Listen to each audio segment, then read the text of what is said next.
I want to fly, I want to dance, I want to sing. આ નવી પેઢીનું સૂત્ર છે. Generation next is ready to fly.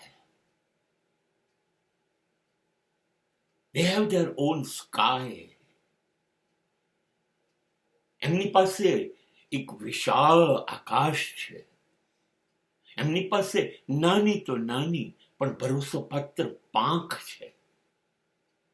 અને એને આ પાંખો એની ઉંમરના હિસાબે ફળફળવા માંડી છે. એને ઉડવું છે આકાશની ઊંચાઈમાં. એને પરંપરાઓમાં રસ નથી. એને લોકોના બનાવેલા નિયમોમાં રસ નથી. એને પોતાના નિયમો, એને પોતાની પસંદગીની જિંદગી સાથે જીવવું છે. હા, એને નાચવું છે, ગાવું છે, હસવું છે, રડવું છે. એની મનપસંદ જિંદગી જીવી છે. એના સ્વપ્ન છે. એની આંખો સ્વપ્નાઓથી ભરેલી છે.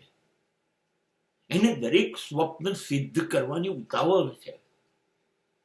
એ આપણે જેમ વર્ષો સ્વપ્ન જોયા વગર અથવા જોયા તો સિદ્ધ કર્યા વગર જીવી ગયા, એમ આ પેઢી નહીં જીવે. એને બહુ ઉતાવળ છે.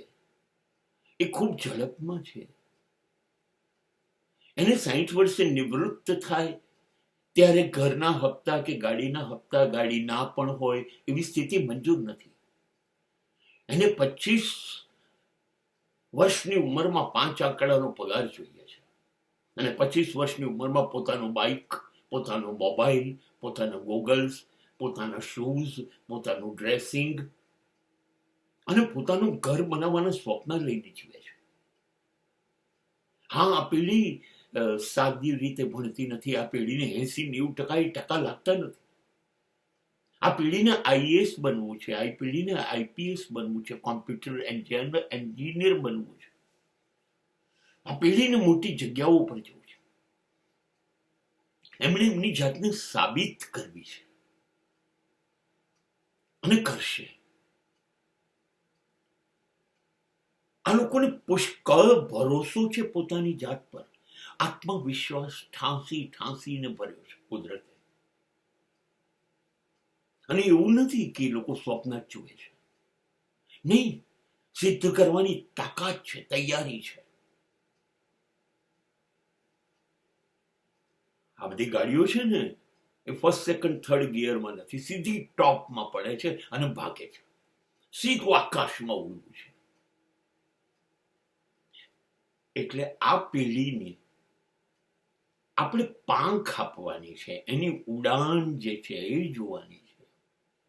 ઉડશે, આકાશને આંબી જશે, ચોક્કસ. પણ આ જે પાંખ છે ને, पंख है कोमल, आंख है धुंधली, जाना है सागर पार. એની પાસે પાંખ છે પણ આંખ નથી. વડીલો તમારા ડાપણની, તારી સમજણની, તમારું વિઝડમ, તમારી આંખ, તમારા અનુભવ, એ નાનકડું એનું સૂચન તરીકે આપો. દબાણ નહીં, મારી વાત માનો એવી રીતે. પણ તમારી આંખ એટલે તમારી દ્રષ્ટિ, તમારી સમજણ એને આપો. જુઓ આ યુવા પેઢી શું કરી બતાવે છે.